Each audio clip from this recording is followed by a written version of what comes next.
Muy buenas noches con todos los estudiantes que ya se encuentran conectados a la presente reunión. Vamos a dar por inicio con nuestra clase del día de hoy.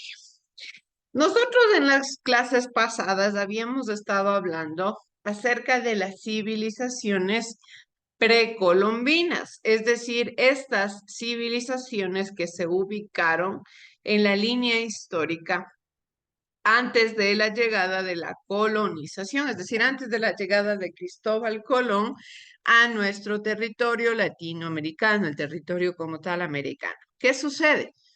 Son tres sociedades, tres culturas sumamente importantes que aparecen dentro del espacio, conocidos como los mayas, los aztecas y los incas, ¿sí? Son estas tres culturas sumamente importantes, sumamente relevantes para el desarrollo social, económico, político y también estructural que tiene la sociedad. Especialmente nosotros habíamos estudiado que estas tres civilizaciones son un referente del resto de civilizaciones que se encuentran por detrás de ella. Recordemos que no son solamente las únicas civilizaciones que existen, pero si bien es cierto, son las tres más importantes y las tres que han dejado un legado más grande, un legado más fuerte dentro de nuestra historia, dentro de lo que nosotros conocemos como la historia propiamente dicha. ¿Qué sucede? Nosotros habíamos estudiado que estas tres culturas tenían un importante desarrollo en el ámbito matemático, en el ámbito astronómico, en el ámbito también medicinal.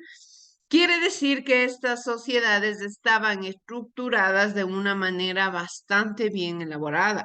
Tenían sus propias formas de producción, tenían una inteligencia bastante buena, tenían también cierto tipo de autonomía. No quiere decir, y esto nuevamente les repito, que nosotros debemos erradicar la idea y la concepción que se nos ha implantado durante muchísimos años en muchísimas partes de la historia. Se nos ha implantado que prácticamente cuando llega Cristóbal Colón al territorio americano, llega la inteligencia y que prácticamente se encontraron con personas que eran personas inconscientes, personas que no tenían una inteligencia, personas que no entendían su realidad, cuando realmente las cosas no eran así. Nosotros hemos estudiado si es que fueron capaces de desarrollar su propio sistema de numeración, si fueron capaces de crear su propio calendario mediante la observación, identificar,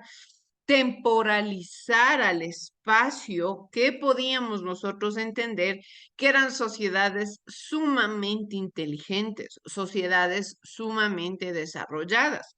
¿Qué sucede? Simplemente cuando llega Cristóbal Colón, se da un cambio de estructura y se da un cambio dentro de la realidad que nosotros conocemos. Nosotros la clase pasada habíamos estado hablando especialmente dentro del ámbito medicinal que tienen estas culturas. Nos habíamos quedado analizando acerca de la medicina azteca. Algo característico de esta sociedad es que se caracterizaron también por tener distintos especialistas. Si bien es cierto, en esta época no hablamos como tal de profesiones de alguien titulado, pero sí ya personas que conocen sobre la medicina, personas que conocen quizá la forma adecuada para remediar algún mal o algún daño que tenían las personas, alguna dolencia. Nos dice que los aztecas llegaron a distinguir dos tipos de médicos, el Tizitl, entre los que se encontraban cirujanos, traumatólogos, pediatras y otras especialidades. Estos basaban sus conocimientos en la observación y el estudio de las propiedades de las plantas. Por otro lado, los chamanes de hechiceros o nahualis, quienes empleaban la magia y las plantas alucinógenas. ¿Qué quiere decir? No es que solamente se dedicaron a una medicina ancestral, a una medicina basada en las plantas, basada en la vegetación que se desarrollaba en esta época, sino que directamente ellos basaron a la medicina ya en pequeños conocimientos especialistas. Si nos dice que hablamos de traumatólogos, cirujanos, pediatras, ¿qué quiere decir? Que habían personas que ya se especializaban en algo verídico, en algo central, personas que se dedicaban a golpes, personas que ya se dedicaban al cuidado y análisis del bienestar y de la salud de los niños y diferentes otras enfermedades que se producían en el entorno. ¿Qué quiere decir esto? Que no necesitaban como tal una titulación. Nosotros sabemos que actualmente se necesita pasar un cierto tiempo dentro de una universidad, del área académica, para poder uno obtener los conocimientos necesarios dentro del área profesional y poder salir a nuestra sociedad a aportar positivamente. Pero ¿qué sucede en estos casos?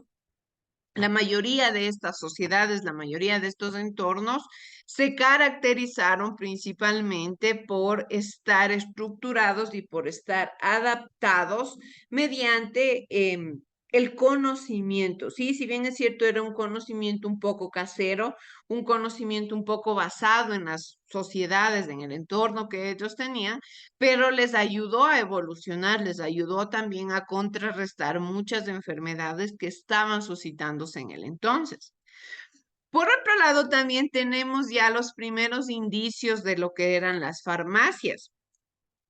En las ciudades aztecas habían casas de expendio de hierbas y preparados para distintas enfermedades. Estos farmacéutas llamados Papiani, Panamacani, además asesoraban a las personas. Según los cronistas, es decir, las personas estudiadoras de la historia, entre los fármacos más usados se encontraban los sueros antiofídicos, debido a la gran variedad de serpientes y alimañas venenosas que habían en esa zona de México. Es decir, la mayor enfermedad o el mayor riesgo que ellos podían tener en su entorno era en lo que se especializaban y era lo cual buscaban una cura, buscaban una, de cierta manera, una solución al malestar que ellos presentaban. Es así también que nosotros hablamos sobre una medicina ancestral. Ellos tenían sus médicos que saben aplicar muchas hierbas y medicinas. Hay algunos de ellos de tanta experiencia que muchas enfermedades viejas y graves que han padecido los españoles largos días sin hallar remedio, estos indicios los han sanado. Algo importante y algo que nosotros debemos tomar en cuenta es que cuando los españoles llegaron, también llegaron con muchas enfermedades y ya vamos a ver más adelante con muchas dolencias que de una o de otra manera fueron subsanadas por el conocimiento que tenían estas sociedades, por el conocimiento medicinal que ellos tenían, por el desarrollo, por todo lo que ellos conocían, esto que les permitió, pues de cierta manera, les permitió tener un desarrollo mucho más avanzado y poder también ayudar al mejoramiento de la salud de los españoles.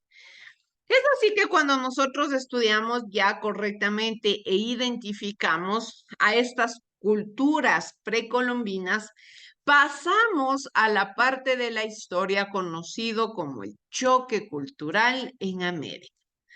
¿A qué se refiere un choque como tal? La palabra choque se refiere a un golpe, a una unión violenta entre algún objeto y otro, entre una persona y otra, ¿sí?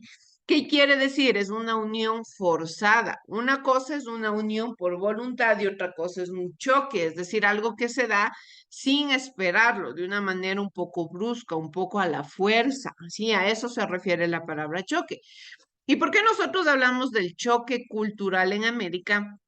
Principalmente porque se refiere al espacio de tiempo en el cual la cultura o las sociedades americanas fueron invadidas por los colonizadores. ¿Sí? Es decir, que los españoles llegaron a territorio americano con la finalidad de pedir hospedaje, pero en realidad sus objetivos fueron otros totalmente diferentes y se adueñaron del territorio. Ojo, nosotros debemos de entender que América no fue conquistada, América fue invadido. ¿Por qué? Porque ya tenían una sociedad estructurada, tenían un propio estilo de vida. tenían sus propias costumbres, sus propias tradiciones, eran muy inteligentes, tenían muchos conocimientos en muchas áreas sociales, políticas, económicas. No es que eran como animalitos que se encontraban en el bosque y que prácticamente los colonizadores llegaron habitar el territorio y a regalarle inteligencia a la gente. Esa ideología debemos de erradicar de nuestra memoria. ¿Por qué? Porque nosotros entendemos que las sociedades, las culturas que habitaron antes de la llegada de la colonización fueron sociedades muy importantes, muy desarrolladas, muy evolucionadas en su entorno, en sus conocimientos, y esto nos permitió también a nosotros como sociedad actual tener muchos conocimientos sobre diferentes espacios, sobre la astronomía, sobre las plantas medicinales, sobre el desarrollo en la ciencia, gracias al conocimiento de estas sociedades. Pero para ir iniciando con nuestra temática, vamos por favor a ver el siguiente video que nos habla sobre la conquista de América. Veamos, chicos, por favor.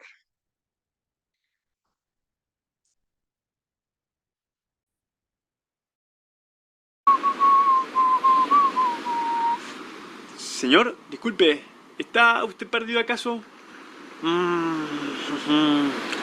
Y dígame, ¿de dónde viene? Uf, caramba.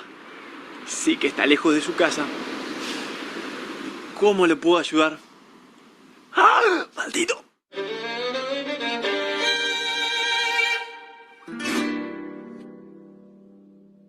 El año es 1492 y los españoles habían llegado a América. Pero había un pequeño problema. Estas tierras no estaban deshabitadas. Muchos pueblos ya vivían en este continente. Así que los recién llegados se preguntaron qué podían hacer ante esta situación. Y decidieron que lo mejor era conquistar las tierras y llevarse todas las riquezas. Es así que se emprendió una colosal campaña de invasión que durará más de 200 años. Sabemos que no había un único ejército con miles de soldados dirigidos por el rey. En cambio, había varias empresas, algunas con más y otras con menos soldados. Cada una de ellas era liderada por un noble, quien iba en nombre de los reyes a explorar, conquistar y ocupar los territorios del nuevo continente. Los miembros de estas expediciones, por lo general, eran personas que en Europa no les estaba yendo muy bien. Así que se iban a América en búsqueda de las riquezas y aventuras que escuchaban de los relatos provenientes de aquellas lejanas tierras. En una de estas expediciones estaba Hernán Cortés, quien tenía la orden de explorar meticulosamente las costas de lo que hoy es México. Cortés, desobedeciendo sus órdenes, se aventó al continente en donde se encontró con el Imperio Azteca. Cuando los españoles llegaron a Tenochtitlán, el emperador azteca, llamado Moctezuma, los recibió como a dioses, con ofrendas y agasajos. Incluso los invitó a alojarse en su palacio. A pesar de su hospitalidad, los españoles decidieron secuestrar y asesinar al emperador. Cortés y sus soldados tuvieron que salir huyendo de la ciudad hacia el territorio de los Tlaxcala, unos viejos enemigos de los aztecas. Ambos, los españoles y los Tlaxcala, se aliaron y juntos marcharon hacia Tenochtitlán. Luego de varios enfrentamientos, lograron vencer a los aztecas, tomando el control de todo el territorio. Francisco Pizarro, luego de conseguir el permiso real, emprendió la conquista del territorio ocupado por el Imperio Inca. Pero antes que él llegara, gran parte de la población se había contagiado y muerto de viruela. Entre las víctimas se encontraba el Zapa Inca y su sucesor al trono, lo que dejó al imperio sin heredero y una guerra entre hermanos para determinar quién sería el nuevo emperador. Atahualpa, uno de los hermanos que reclamaba el trono, terminó triunfando y proclamándose como el nuevo Zapa Inca. De camino a festejar su victoria, se entera que un grupo de hombres misteriosos liderados por Francisco Pizarro merodeaban su territorio. Así que decide reunirse con ellos sin sospechar lo que le esperaba. En el lugar del encuentro, Pizarro le tendió una emboscada y lo secuestró. El imperio inca, sin su emperador, se fue desmoronando poco a poco, hasta caer bajo el dominio de España.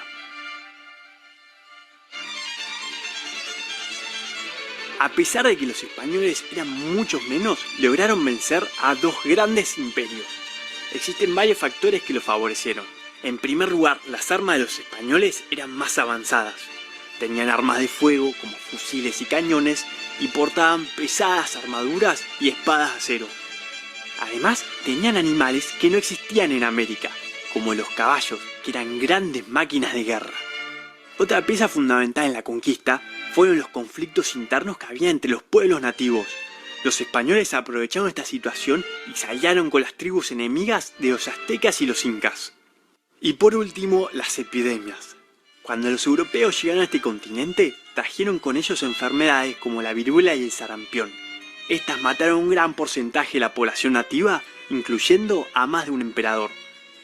Estas enfermedades no afectaban a los europeos de la misma forma, ya que estos habían desarrollado los anticuerpos necesarios que los defendían de las mismas.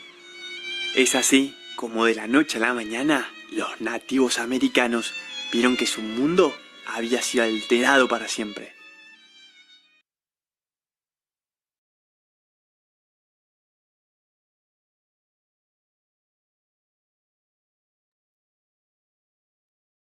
Bien, entonces, nosotros, ¿qué es lo que hemos visto en el video? El video nos da un breve resumen sobre lo que sucedió con la llegada de los colonizadores al territorio. Todo este contexto fue basado en la violencia, el sometimiento y la explotación. Nosotros debemos tomar un gran referente acerca de lo que nos habla y nos detalla principalmente la llegada de estos personajes al territorio americano. Nos dice que cuando dos culturas se ponen en contacto, se presentan fenómenos de intercambio de cultura y de costumbres que modifican a ambas sociedades. Pero cuando un pueblo conquista a otro, en lugar de un intercambio, existe una imposición violenta de la cultura del más fuerte y la destrucción de la identidad del vencido. Esta es la clave principal de lo que suscita en todo este contexto histórico conocido como la invasión de América. Generalmente los españoles eran un grupo minoritario, pero ¿qué sucedió? Ellos tenían la ventaja y la supremacía de las armas de fuego. Y algo característico también es que, si bien es cierto, las sociedades que habitaban el territorio, los nativos, eran sociedades que se dedicaban constantemente a la evolución, a estar pendientes de su desarrollo. Si bien es cierto, también se encargaban de buscar otro tipo de, no sé, culturas, otro tipo de elementos, otro tipo de desarrollos también dentro de su sociedad, pero como tal no tenían un pensamiento bélico, no tenían un pensamiento de que tenían que estar preparados para quizá una guerra, para quizá un enfrentamiento, sino que por consiguiente eran unas personas hospitalarias. Al inicio del video nos hace una referencia clara de lo que sucedió. No sé si ustedes pudieron identificar, nos dice como cuando una persona le pregunta a otra y le dice, ¿por qué? ¿Qué pasa? ¿Estás perdido? Y esta persona contraataca, ¿sí? Prácticamente como que no pasará nada. Es una persona que pareciera que no nos va a hacer daño, pero en realidad sus intenciones son otras totalmente diferentes. Y esto fue lo que sucedió. Nos dice, en las guerras de conquista, la ventaja de las armas de fuego permitió a los españoles someter a los indígenas, quienes no pocas veces enfrentaron emboscadas por recibir con hospitalidad a quienes con frecuencia consideraron sus huéspedes. Ese fue prácticamente el gran error que tuvieron los nativos. Ellos fueron personas muy hospitalarias, personas que quisieron brindar ayuda, personas que quisieron quizá compartir un poco de lo que tenían con estas personas que creían que estaban de paso, pero en realidad estos españoles, al estar dentro de los territorios, ya al estar prácticamente inmiscuidos, realizaron emboscadas y sometieron a las grandes culturas, ¿sí? A los mayas, aztecas, incas, a todas estas culturas que ya tenían un estilo de vida. Lógicamente, ellos no conocían las armas de fuego, ellos no entendían quizá el poder que podía llegar a tener este tipo de armamento y por ende, de una o de otra manera, fueron dominados, fueron vencidos ante esta cultura. No quiere decir que no pelearon, que no lucharon, pero lógicamente la vida valía mucho más. Si ellos no se podían arriesgar mayormente por solamente quizá velar por un territorio cuando su vida estaba en riesgo, cuando su vida estaba en peligro. ¿Sí? ¿Qué sucede? A pesar de un debate teológico, es decir, un debate dentro de la religión, cuando nosotros veamos la palabra teología, vamos a entender que se refiere a esta ciencia, a este espacio de la academia en el que se estudia las religiones, ¿sí? Nos dice que un debate teológico, es decir, un debate entre las personas conocedoras de la iglesia, se preguntaban si los indígenas eran seres humanos o no. Sí, y aquí es donde empieza totalmente la discriminación, donde empieza el clasismo. Ustedes pudieron ver en todas estas clases cómo eran sociedades desarrolladas, cómo eran sociedades evolucionadas, y en este caso no tenían ninguna razón, ningún motivo para pensar que no eran seres humanos, eran personas comunes y corrientes, con un pensamiento quizá muchísimo más desarrollado y muchísimo más evolucionado que el de los mismos españoles. Pero lógicamente, como son sociedades que hasta en la actualidad vivimos bajo el clasismo, vivimos bajo la discriminación, se siguen sintiendo con la autoridad de sentirse más que el resto, de sentirse más inteligentes, más poderosos, y sobre todo en esta época, como vieron que con las armas de fuego podían dominar, lógicamente se sintieron con el poder de decir, vamos a identificar si son personas o no son personas, o son considerados animales, o son considerados prácticamente como que seres de otro planeta. ¿En qué caso dice? La legislación española los consideró hombres libres y vasallos del rey con obligación de pagar tributo. Es decir, gracias a la bondad y a la voluntad de estas personas, se los logró considerar como personas, como seres humanos libres, pero que prácticamente tenían que pagar tributos al rey, tenían que pasar a ser parte de la dominación de la corona española. Eso sí que se crean prácticamente con la colaboración de caciques y nobles que eran parte de la estructura social de la colonia, fueron sometidos a relaciones de esclavistas de explotación, que en la práctica solo beneficiaron a los españoles para extraer y acumular riquezas metálicas y de la tierra. ¿Qué sucede? Lógicamente, cuando los españoles llegan al territorio americano, identifican que es un territorio sumamente próspero, un territorio con grandes espacios de producción. Prácticamente cuando ellos llegaron es como cuando se les hace el signito de dinero, de poder en los ojos a la gente que prácticamente es un poco ambiciosa.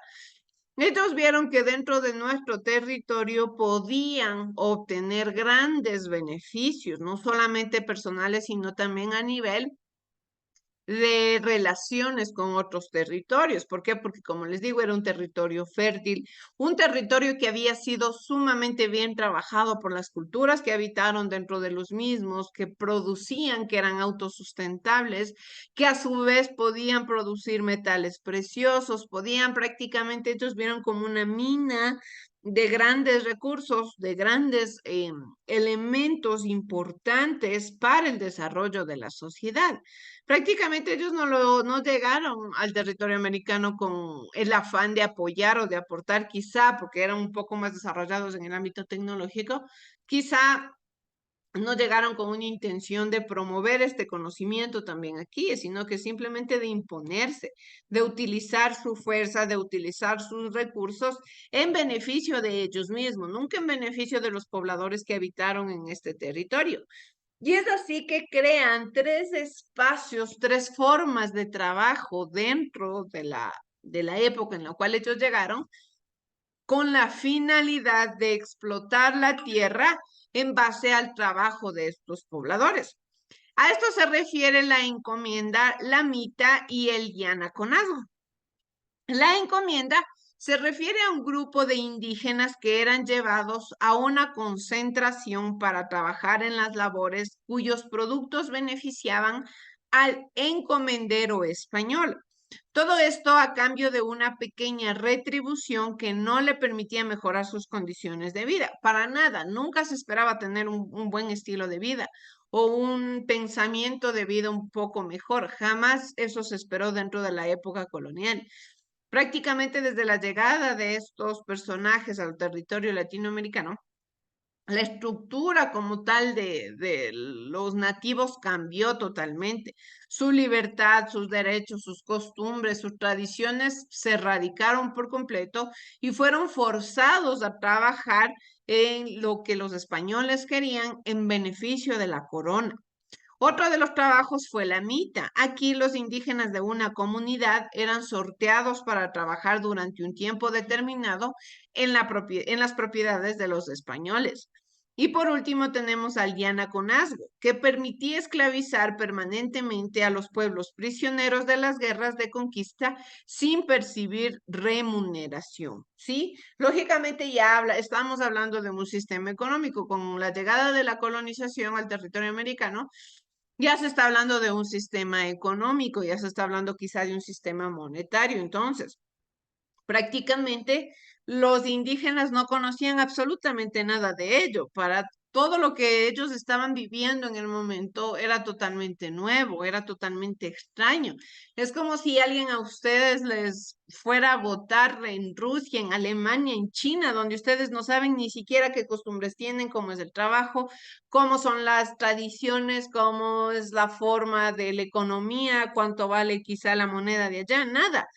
Es un contexto totalmente diferente al cual ustedes están acostumbrados y si es de la noche a la mañana se les va a hacer sumamente difícil, sumamente complicado el entender cómo se desarrollan, en base a qué lo hacen, con qué beneficios también viven estas sociedades. Y esto fue lo que les sucedió a estas sociedades. Es por eso que nosotros siempre debemos hacer un análisis, siempre debemos hacer un recorderis de lo que tuvieron que vivir estas sociedades del constante, de la constante explotación a la que fueron expuestos con la llegada invasiva de estos personajes. Con ello, también llega lo que se conoce como cambios biológicos, ecológicos y culturales. ¿Qué sucede aquí? Durante este periodo de la llegada de los conquistadores, trajeron a América un conjunto de materiales biológicos. Lógicamente, ¿qué pasó? Ellos vieron aquí un territorio próspero, es como cuando encontraron una casa vacía donde vivir y empezaron a traer todo lo que podían, lo que más se les imaginaba, empezaron a traer de su territorio, como animales domesticados y semillas para el cultivo de frutos, básicos para la dieta a la cual ellos estaban acostumbrados. Pero también trajeron con ellos muchos organismos, supuestamente por error, sí, pero quizá fue por negligencia, en el cual trajeron virus, gérmenes, malas hierbas y también roedores. Ante la ausencia de los depredadores naturales que los controlaron, estas especies encontraron en América el medio ideal para una reproducción indiscriminada. Nosotros sabemos que naturalmente el entorno es tan maravilloso que se crea y se desarrolla de una forma autónoma, de una forma equilibrada. Nosotros conocemos el ciclo de la vida, conocemos el ciclo también de los depredadores, cuando los animales más grandes se comen a los más pequeños, que es prácticamente el ciclo natural de los depredadores, el ciclo alimenticio dentro de nuestra sociedad. Pero ¿qué sucede cuando traen a estos animales en un espacio donde naturalmente no han sido adaptados para ellos? Los animales que no tienen sus roedores naturales, sus depredadores naturales, se reproducen indiscriminadamente y empiezan a producir también muchas de las enfermedades. ¿Qué sucede aquí? Para el siglo XV, la población aborigen americana había alcanzado un máximo histórico, siendo similar a la población europea, que en el siglo XVI rondaba los 60 millones. Además, las enfermedades introducidas por los españoles, las guerras de conquista y la sobreexplotación de la mano de obra indígena, entre otros, el factor sanitario, jugó un papel superior a aquellos. También, a su vez, el aislamiento biológico de los amerindios impidió el desarrollo inmunológico contra enfermedades comunes en otros continentes. Los españoles trajeron a América la viruela, el sarampión, la tuberculosis, la peste, el cólera, el tifus, la fiebre amarilla, la malaria y las gripes, que todo esto lógicamente causó la muerte de millones de indígenas. Pocas décadas después de la invasión española, la población indígena se redujo casi en un 95%, hablando ya quizá también en un aproximado de la extinción total de los nativos. ¿Por qué? Es como cuando nosotros nos tuvimos que enfrentar al COVID-19. Nuestro cuerpo, nuestro entorno no estaba adaptado a una enfermedad irreconocida, ¿sí? A una enfermedad la cual no se habían creado anticuerpos. ¿Qué pasa? Cuando nosotros desde pequeñitos nos ponen nuestras inyecciones, nuestras vacunas, lo hacen con la finalidad de que podamos crear anticuerpo para ciertas enfermedades que se desarrollan en nuestro entorno cotidiano, común y corriente, pero eso es algo natural del ser humano. Pero ¿qué sucede cuando nuestro cuerpo se ve expuesto a enfermedades que no conoce? El cuerpo reacciona también en defensa y causa la muerte de muchas personas. Como les digo, el gran ejemplo de lo que sucedió con la enfermedad del COVID-19. Muchas personas no lograron aguantar la enfermedad y fallecieron debido a que no pudieron desarrollar los anticuerpos. ¿Por qué? Porque era una enfermedad desconocida para el cuerpo humano. Y esto prácticamente sucedió en esta época y sucedió también en muchas otras épocas con otras enfermedades que aparecieron, pero todo esto por la negligencia, todo esto por la falta de conocimiento que tienen estas culturas, por la falta de seriedad también de todos y cada uno de estos espacios, de todos y cada uno de estos personajes importantes dentro de la historia.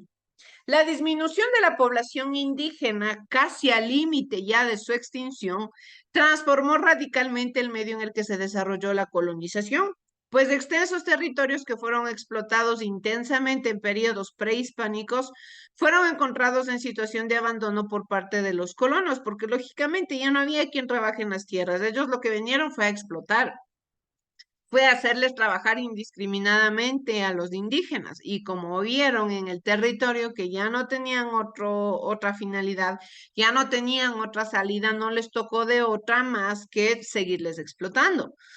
Consecuencia indirecta de la catástrofe demográfica fue la conquista de América, que en el Imperio Inca cristalizó Francisco Pizarro en 1531. En 1529 sucedió la primera epidemia de viruela que mató al emperador Huayna Cápac, padre de Atahualpa. En 1533, 35, 58 y 65 sucedieron más epidemias de viruela. En el 46 llegó el tifus, la gripe en el 58, la difteria en 1614 y el sarampión en 1618. Según algunos cálculos, el 90% de la población inca falleció en estas epidemias. Lógicamente se extinguió lo que conocemos actualmente como la cultura inca. Para ya ir terminando con nuestra clase, quiero que de igual manera concluyamos viendo el siguiente video que nos da un breve preámbulo acerca de lo que se refirió la encomienda, cómo fue el trabajo de la encomienda dentro de la sociedad. Veamos, por favor.